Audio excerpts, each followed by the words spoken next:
The flame dances across navy fabric in the bright afternoon sun as a girl's desperate voice cuts through the autumn air. Please, that's everything I have left of him.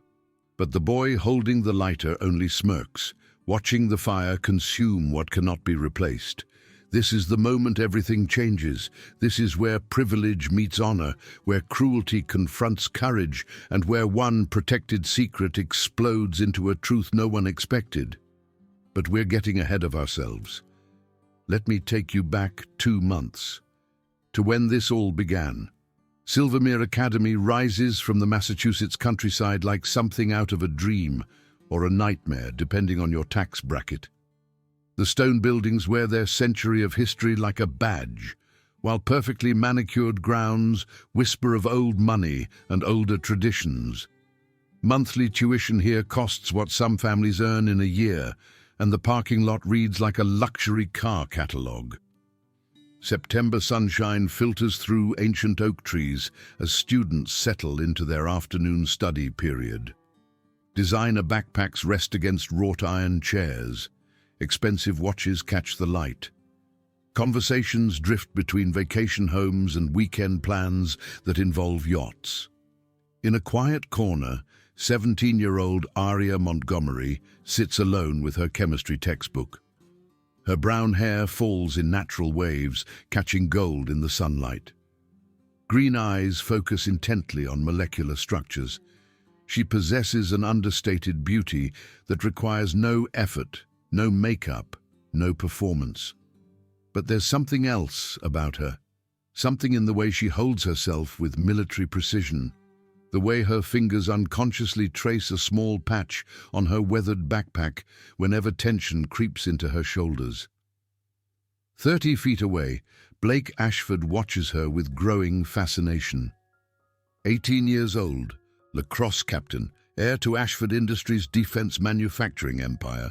He's grown accustomed to being the center of every room, the guy everyone wants to know, the name that opens doors before he reaches them. His dark hair falls perfectly across his forehead, and those blue eyes have never failed to get what they want. 2 months, and she still sits alone, Dante Rivers observes, following Blake's gaze. Dante's family owns half the real estate in Boston, their name carved into buildings older than most countries. Cole Bennett adjusts his vintage timepiece. Scholarship student. Probably overwhelmed by everything here. Blake shakes his head slowly. Watch her in class. When professors call on her, she answers with complete confidence. She's not intimidated. She's choosing this. The bell rings. Students gather belongings, chattering about parties and plans. Aria carefully zips her backpack, checking that everything is secure before slinging it over her shoulder with practiced ease. Blake makes his decision. He approaches her table as she stands, close enough to catch the scent of something clean and disciplined, military soap maybe. Aria, right? His voice carries that effortless charm that's never failed him. Blake Ashford, I don't think we've formally met. She looks up, meeting his gaze directly. No giggling, no blushing, no stammering, just calm assessment. Yes? He extends his hand. Thought you might want to hear about the gathering this Saturday. Very select group. I'd like you to come. Aria shakes his hand once, firmly, then releases it. Thank you for the invitation, but I'm not interested. The words land like ice water, not maybe or I'll think about it, just polite, absolute rejection. I'm sorry. I said I'm not interested. Have a good time, though. She steps around him and walks away, her posture unchanged, her pace unhurried. Blake stands frozen as whispers start around him. He's Blake Ashford. His family's donations could buy this building. Girls compete for his attention. No one just walks away. The rest of the day passes in a blur. Blake finds himself distracted in advanced chemistry and history, his attention drifting to Aria's quiet presence. She participates when called upon, precise, thoughtful answers, but volunteers nothing extra. During breaks, she vanishes rather than lingering like other students. That evening, Blake searches for her online. Minimal presence. A basic profile with no recent activity. A few old photos showing academic events or solo hikes in mountain terrain. No parties, no friend groups, no typical teenage social media performance. The mystery deepens. 3 days later, the Academy newsletter arrives. Buried in announcements, a paragraph catches Arya's attention. Silvermere Academy is honored to participate in next month's Veterans Memorial Ceremony. Distinguished military guests will evaluate our expanded ROTC program. We encourage all students to honor those who served our nation. Arya's grip tightens on her backpack strap. Around her, students barely glance at the newsletter before deleting it. But her green eyes remain fixed on the screen. The memory surfaces unbidden, clear as yesterday, though 3 years have passed. Commander Ryan Montgomery in their garage, back in Arizona, still wearing desert camouflage from weekend training. His voice patient but firm as he demonstrates defensive positions. Situational awareness, kiddo. Always know your exits, always trust your instincts. His hands guide her shoulders into proper position. Real strength isn't throwing the first punch. It's being ready when someone else throws theirs. 10-year-old Arya mimics his movements, her small frame trying to match his military precision. But what if they're bigger than me, Dad? Then you use their size against them. Balance, leverage, timing. These matter more than muscle mass. He steps back, evaluating her stance. And remember, the goal isn't winning a fight.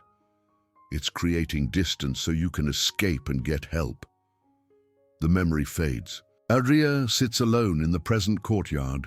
Students flowing around her like water around stone. She unconsciously touches the backpack, feeling the familiar weight of carefully folded fabric within. That night in her narrow dorm room, scholarship students get smaller quarters in older buildings. She sits on her bed and carefully withdraws a plastic container from her backpack. Inside, wrapped in tissue paper, lies a portion of navy blue fabric and a single photograph. The picture shows Commander Ryan Montgomery in dress blues, the gold trident pin gleaming on his chest. Dark hair perfectly groomed, jaw set with quiet pride. But his eyes hold warmth as he looks at the camera. On the back, in careful handwriting, "For my little warrior. Remember that courage isn't the absence of fear. It's acting despite it. Love, Dad." Arya traces the inscription with her fingertip, then carefully returns everything to its container. Tomorrow she'll carry him with her again, as she has every day since the funeral. Meanwhile, across campus in the luxury dormitory, Blake paces his spacious room while Dante and Cole lounge on furniture his parents shipped from home. "It doesn't make sense," Blake insists. "Everyone wants something, money, status, connections. Everyone has a price." "Maybe she's playing hard to get," Cole suggests, scrolling his phone. Dante shakes his head. "This isn't games." "She genuinely doesn't seem interested. I've watched her. She doesn't even look at the cars in the parking lot or check out designer clothes." "Which brings us back to the question," Blake says, stopping his pacing. "What does Arya Montgomery actually want, and why won't she let anyone close enough to find out?" The next morning brings crisp autumn weather that makes Silvermere's campus look like a postcard. Students navigate between classes in pressed uniforms, navy blazers over white shirts, perfectly pleated skirts or creased trousers. The dress code maintains the illusion of equality, but subtle details reveal truth: designer accessories, expensive watches, professionally styled hair. Arya moves through this landscape like a ghost, present but not participating. Her uniform fits well enough. The academy provides clothing allowances for scholarship students, but lacks the tailored perfection of her classmates' attire. She wears no jewelry, no designer accessories, no status symbols. Blake tracks her movements from a distance, noting patterns. Arya arrives at breakfast exactly at 7:30, sits alone while reading, finishes by 7:55, uses remaining time to review notes. She chooses tables near walls, always positioning herself where she can see entrances and exits. During lunch, he escalates his approach. "Arya." His voice carries across the dining hall. This time, he brings Emma Collins and Olivia Grant, two girls known for making anyone feel included. Arya looks up from her sandwich, expression neutral. "We were talking about the charity auction next month," Emma begins warmly. "Olivia's family is donating a weekend at their Cape Cod house. We thought you might want to get involved. It's for the scholarship fund." The irony isn't lost on Arya asking the scholarship student to fundraise for scholarship students, but she recognizes genuine good intentions, however misguided. "That's thoughtful, but I'm not sure I'd be the right person for fundraising." Blake slides into the seat across from her without invitation. "Come on, you're brilliant. I bet you have great ideas." "I appreciate the confidence, but I prefer focusing on my studies." "All work and no play," Emma laughs. "You must have hobbies." "What do you do for fun?" Arya's fingers find her backpack strap. "I read. Hike when I can get transportation off campus. Pretty boring stuff." "Hiking sounds amazing," Olivia enthuses. "Where do you—" "I should get to class early today." Arya stands smoothly, gathering her belongings. "Thank you for including me." She's gone before anyone can respond, leaving three confused faces and one increasingly obsessed teenage boy. That afternoon, Blake implements a different strategy. Instead of direct approaches, he begins appearing in Arya's peripheral vision, studying at nearby library tables, taking routes through courtyards that intersect with hers, choosing classroom seats, offering clear sightlines to her desk. Arya notices, of course. Her father's training emphasized situational awareness above all else. Blake's presence has become a constant in her environment, but she doesn't react, doesn't acknowledge the attention. She simply continues her routine, letting his behavior slide off like water off steel. The pattern continues for 2 weeks. Blake's approaches grow more creative, leaving expensive coffee on her desk with notes, "Thought you might need caffeine for studying," arranging flower deliveries during classes, having his family's driver offer her rides off campus, no strings attached. Everything gets returned or politely declined. Dante and Cole watch their friend's obsession with growing concern. "This isn't healthy," Dante says after finding Blake researching Arya's hometown newspaper archives online. "She's just one girl." "She's not just anything," Blake snaps, then catches himself. "I mean, there's something different about her. Something real in an academy full of artificial people. Or maybe she's just not into you," Cole suggests. "It happens. Not to me." The words come out harder than Blake intended. "Not like this. She doesn't even see me as worth rejecting. I'm just nothing to her." This realization plants the seed of what comes next. Friday afternoon brings unseasonable warmth, drawing students to outdoor spaces. Arya sits beneath an old oak tree, chemistry textbook open on her lap, when approaching footsteps interrupt her concentration. Blake stands a few feet away, his usual confidence strained around the edges. "Can we talk?" he asks. "Really talk, not just polite conversation." Arya closes her textbook, keeping her finger to mark the page. "What did you want to discuss?" Blake sits on the grass without invitation, close enough to speak quietly, but not threateningly close. "I want to understand why you won't give me a chance. Is it the money? The family name? Something I did?" "It's not about you personally." "Then what is it about?" Arya studies his face, seeing genuine confusion beneath the privileged exterior. For a moment, she considers offering a real answer. But the truth, that she carries ghosts he couldn't comprehend, that her heart belongs to honoring someone who died serving others, that his world of parties and social climbing feels fundamentally empty would only create more questions she's not prepared to answer. We're just very different people, Blake. You deserve to spend your time with someone who appreciates what you have to offer. What if I want to spend my time figuring out what you need instead? The question hangs between them. Arya feels something shift.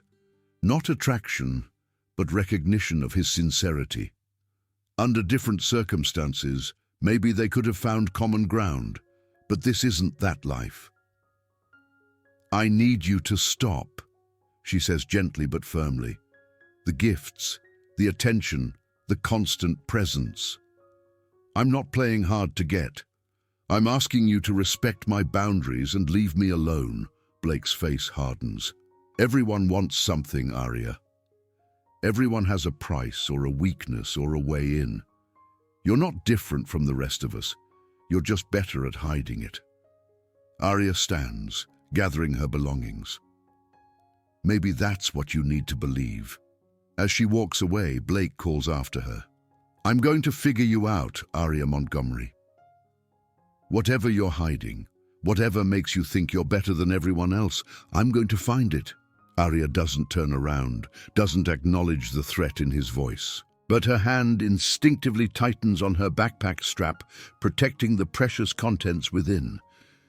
The weekend passes quietly. Monday morning finds Arya back in the dining hall at her usual time, settling at her corner table with oatmeal and her textbook. She's deep in problem-solving when a shadow falls across her page. Looking up, she finds Blake standing beside her table, but this time he's brought an audience. Dante and Cole flank him. Other students at nearby tables turn to watch. Arya, Blake says, his voice carrying with deliberate projection, we need to talk. I thought we covered that Friday. You know, people are starting to think you're unfriendly. Maybe antisocial. He sits across from her without invitation, his crew remaining standing like guards. I've been trying to include you, introduce you to people who could be good friends. But you keep shutting everyone out. Arya can feel eyes watching, phone cameras probably recording, ready to capture whatever drama might unfold. I'm not interested in being social. See? That's the problem. Blake leans forward, lowering his voice just enough to create intimacy while ensuring nearby tables can still hear. This isn't just about rejecting me anymore. You're rejecting the entire community. It's like you think you're too good for all of us. Murmurs of agreement ripple through watching students. Arya recognizes the trap, respond with emotion and prove his point, or stay calm and appear cold and superior. She chooses a third option. Arya stands, gathering her belongings with unhurried precision. I think there's been a misunderstanding about what I owe anyone here. What's that supposed to mean? It means I don't owe anyone friendship, conversation, or explanations about my personal choices. Her voice remains level, professional. I'm polite to everyone. I participate in academics. I don't interfere with anyone's social life. Beyond that, my time is my own. She moves to step around Blake, but he shifts to block her path. Maybe we could figure this out if you'd just open up a little. Like, what's so precious about that backpack that you never let it out of your sight? The question cuts closer than Arya expected. She feels her pulse quicken, but her expression remains controlled. It's just a backpack. Is it? Blake reaches toward the strap, crossing her shoulder. Then you wouldn't mind if... Arya's reaction is swift and decisive. She steps back, hand coming up to intercept his reach, her movement carrying precision that speaks to training. The contact lasts only a second before she creates distance. But in that moment, Blake feels something he's never experienced from a girl, the absolute certainty that she could hurt him if she chose to. The dining hall has gone completely silent. Students watch with bated breath, phones recording every moment. Arya realizes she's revealed too much, shown skills that don't match her cover story of being just another scholarship student. Don't touch me or my belongings again. she says quietly, but her words carry clearly in the silence. Blake's expression shifts from confusion to something darker. The public rejection, the hint of physical capability, the continued mystery. It all coalesces into a new kind of obsession. Not romantic interest anymore, but the need to prove he can break her composure. "You know what, Arya?" His voice drops to a whisper, meant only for her ears. "Everyone has secrets, and I'm very good at uncovering them." Arya meets his gaze steadily. "Some secrets are worth protecting." As she walks away, leaving behind a dining hall full of whispers and speculation, neither realizes the real confrontation is still to come. The next morning dawns crisp and clear. Students navigate between classes in Monday routines, but there's an undercurrent of anticipation. Word has spread about the dining hall confrontation, and everyone seems to be waiting for the next act. Arya maintains her usual schedule, arriving at chemistry class exactly 3 minutes early. She takes her preferred second-row seat, backpack positioned carefully beside her chair, and begins reviewing notes. Blake enters with his typical confident stride, but something has changed in his demeanor overnight. The charming pursuit has been replaced by something colder, more calculating. He takes his seat directly behind her. "Interesting technique you showed yesterday," he murmurs during the teacher's equipment setup. "Where exactly does a scholarship student learn moves like that?" Arya doesn't respond, doesn't even acknowledge he's spoken. But her shoulders tense slightly, the only sign his words have found their mark. By lunch period, the atmosphere has become suffocating. Arya skips the dining hall entirely, choosing instead to eat her packed sandwich in the empty courtyard behind the science building. The space offers multiple exit routes and clear sight lines, tactical advantages her father would have approved of. She's halfway through her meal when they appear. Blake emerges from the main building flanked by Dante and Cole. But this time, they're not alone. 6 other students follow at a distance, not quite participants, but definitely audience. Arya recognizes the formation immediately. A coordinated approach designed to eliminate escape routes while maintaining plausible deniability. "Arya!" Blake's voice carries across the courtyard with artificial friendliness. "Finally found you. We need to have that conversation we've been putting off." She stands slowly, gathering her belongings with deliberate calm. But as she turns to leave, she discovers the trap is already sprung. Dante has positioned himself near the building entrance, while Cole blocks the path toward the parking lot. The watching students have spread out in a loose semicircle, creating a natural barrier reinforced by cell phone cameras. "I don't think we have anything to discuss," Arya says, her voice steady despite adrenaline beginning to course through her system. "Oh, but we do." Blake steps closer. "See, I've been thinking about our chat yesterday. About secrets and mysteries and why someone works so hard to stay invisible." Arya's hand instinctively moves toward her backpack strap. The gesture is subtle, but Blake catches it immediately. "There it is again," he says with satisfaction. "That protective move you make whenever anyone gets too close to your bag. What's in there, Arya? What are you so afraid of people seeing?" "It's just school books." "Really? Because from where I'm standing, it looks like you're guarding state secrets." He signals to his crew with a slight nod. "Maybe we should verify that. You know, for everyone's peace of mind." Dante and Cole begin closing in from their flanking positions. Arya's training kicks in automatically. Assess threats, identify escape routes, prepare defensive positions, but she's outnumbered 6 to 1 in an enclosed space, with witnesses recording every moment. Any aggressive action on her part will be twisted into evidence of her being unstable, dangerous. "Please don't do this," she says, her voice carrying genuine pleading that surprises everyone present. "Just leave me alone." "Can't do that anymore," Blake replies, his tone almost apologetic.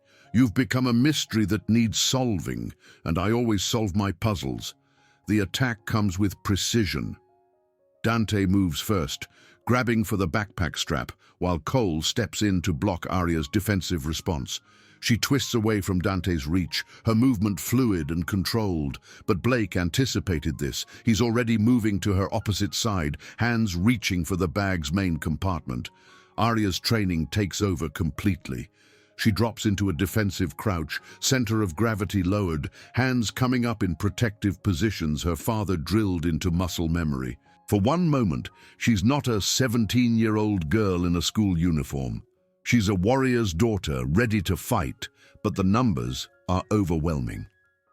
Dante recovers from his initial miss and grabs her left arm while Cole secures her right. Blake steps behind her and yanks the backpack free with a sharp tug that sends her stumbling forward. "Let me go!" Arya struggles against their grip, but they're both bigger and stronger, their hold secure. Around the courtyard, phone cameras capture every moment of her desperation. Blake holds the backpack up like a trophy, his fingers working at the zipper with theatrical deliberation. Let's see what Arya Montgomery considers worth protecting with her life. The zipper opens with a soft metallic sound that seems to echo in the sudden silence. Blake reaches inside, his expression shifting from triumph to curiosity as his fingers encounter folded fabric instead of the usual student supplies. He pulls out the dress blues slowly. The navy material catches sunlight as it unfolds. The watching students lean forward, confusion replacing anticipation. They were expecting drugs, weapons, something scandalous, not a military uniform. "Well, well," Blake says, holding the dress blues at arm's length. "Military cosplay." "Really, Arya? This is your big secret?" Arya stops struggling, her face going pale as she watches her most precious possession dangling from her tormentor's hands. "Please," she whispers, "that belonged to my father." Blake examines the uniform more closely, his eyes catching the gold trident pin attached to the chest. "Your father, the weekend warrior." He laughs, the sound harsh in the quiet courtyard. "How precious. Little girl playing soldier with daddy's Halloween costume." "He wasn't playing." Arya's voice breaks slightly. "He was a Navy SEAL. He died serving his country." "Sure he did," Blake sneers, though something in Arya's tone gives him momentary pause. He shakes off the doubt, committed to his performance. "You know what your problem is, Arya? You live in fantasy land. Military heroes, dramatic secrets, thinking you're special because you have some old clothes." He reaches into his jacket pocket and withdraws a silver lighter, the expensive kind wealthy students use for candles in their rooms. The metal surface gleams as he flicks it open with practiced ease. "Time to grow up, Arya. This fantasy ends now." The flame springs to life with a soft whoosh. Arya's eyes widen in horror as she realizes what he intends to do. "No!" She renews her struggles against Dante and Cole's grip, her composure finally cracking completely. "Please, you don't understand. That's all I have left of him." "Exactly," Blake says, bringing the flame closer to the uniform's edge. "Time to let go of the past and join the real world." The navy fabric catches fire immediately, flames racing up the material with hungry eagerness. The gold trident pin gleams briefly before disappearing into the blaze. Around the courtyard, students gasp and step back, some still recording, but others beginning to realize they're witnessing something genuinely cruel. Arya's scream cuts through the air like a blade. It's not the sound of a teenager having a tantrum, it's the raw anguish of someone watching their most sacred possession being destroyed. She strains against her captors with renewed desperation, but they hold firm, forcing her to watch as flames consume her father's dress blues. "There we go," Blake says with satisfaction, dropping the burning fabric onto the concrete where it continues to smolder. "Now you can focus on reality instead of living in your military fantasy." But as the words leave his mouth, heavy footsteps echo across the courtyard. A new voice cuts through the scene with unmistakable authority. "What the hell is going on here?" Colonel James Mitchell strides around the corner of the science building, his military bearing evident even in civilian clothes. At 45, he carries himself with the confident precision of a career officer, his grey-streaked hair perfectly groomed, steel-blue eyes taking in the scene with immediate assessment. He was completing his final walkthrough of Silvermere's facilities for the ROTC program evaluation when the commotion drew his attention. The students freeze as his gaze sweeps over them. Dante and Cole release Aria's arms, stepping back instinctively from the authority radiating from this unexpected arrival. Blake straightens, his lighter still in hand, trying to reassemble his characteristic confidence. "This is private academy business, sir," Blake says, his voice carrying less conviction than usual. "Nothing that concerns outsiders." Colonel Mitchell's expression hardens as he takes in the scene, the burning fabric on the ground, Aria's tear-streaked face, the cell phones recording everything. His eyes catch the gleam of metal among the flames, and recognition hits him like a physical blow. "Son," he says, his voice dropping to a dangerous quiet, "you need to step away from that student immediately. Look, whoever you are, this doesn't involve—" "Colonel James Mitchell, United States Army," he interrupts, showing his identification. "And you just burned a military dress uniform." He steps closer to the smoldering fabric, his expression growing darker as he confirms what he suspects. "Navy dress blues, if I'm not mistaken." The courtyard has gone completely silent. Even the students filming have lowered their phones, sensing the situation has shifted into territory none of them understand. Mitchell kneels beside the remains of the uniform, carefully moving aside the burned fabric with a pen from his pocket. His face goes ashen as he uncovers the trident pin, its gold surface blackened but still recognizable. "Jesus Christ," he breathes, then looks up at Aria with sudden understanding. "Child, what was your father's name?" "Commander Ryan Montgomery," Aria whispers, her voice barely audible. The colonel closes his eyes for a long moment, then rises to his full height. When he opens them again, his gaze settles on Blake with the intensity of a laser sight. "You ignorant, privileged little bastard," he says, his voice carrying across the courtyard like a whip crack. "You just burned the uniform of Commander Ryan Montgomery, Navy SEAL Team 6. He died in Kabul in 2021. Pulling 6 Marines out of a collapsed building while under enemy fire." Blake's face has gone completely white. Around the courtyard, students shift uncomfortably as the magnitude of what they've witnessed begins to sink in.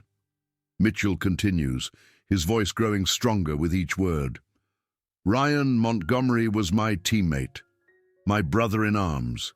He saved my life in Syria, and I was supposed to save his in Afghanistan. Instead, I had to write letters to his family, including his daughter." He looks at Aria with something approaching reverence. "This daughter." He turns back to Blake, and when he speaks again, his voice carries the full weight of military authority. "You want to know about fantasy versus reality, son? Reality is that uniform represented a man who died so spoiled children like you could attend fancy academies and play your little social games. Reality is you just committed one of the most disrespectful acts I've witnessed in 23 years of service." The silence stretches endlessly. Several students have begun backing away, recognizing they've been complicit in something far worse than typical teenage drama. Dante and Cole look sick, their faces pale with dawning comprehension. Colonel Mitchell gently approaches Aria, his voice softening completely. "Ma'am, I'm going to need you to come with me. We need to contact the Academy administration immediately, and I suspect the local police will want to investigate this incident."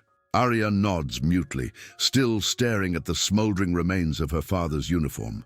Mitchell places a protective hand on her shoulder, guiding her away from the scene. As they walk toward the main building, he speaks quietly enough that only she can hear.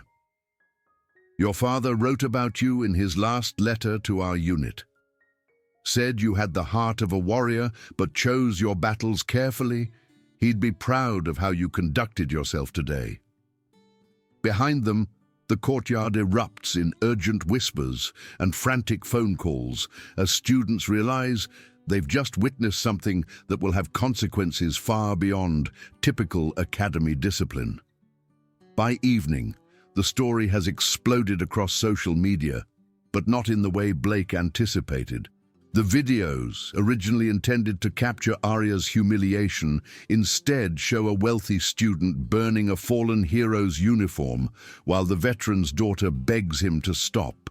The narrative has flipped completely, and public opinion has crystallized with devastating swiftness. Blake Ashford finds himself suspended pending full investigation. His father's defense contracts are under review as military officials express outrage over his son's actions. The Ashford family name, built on generations of careful reputation management, faces its worst crisis in decades.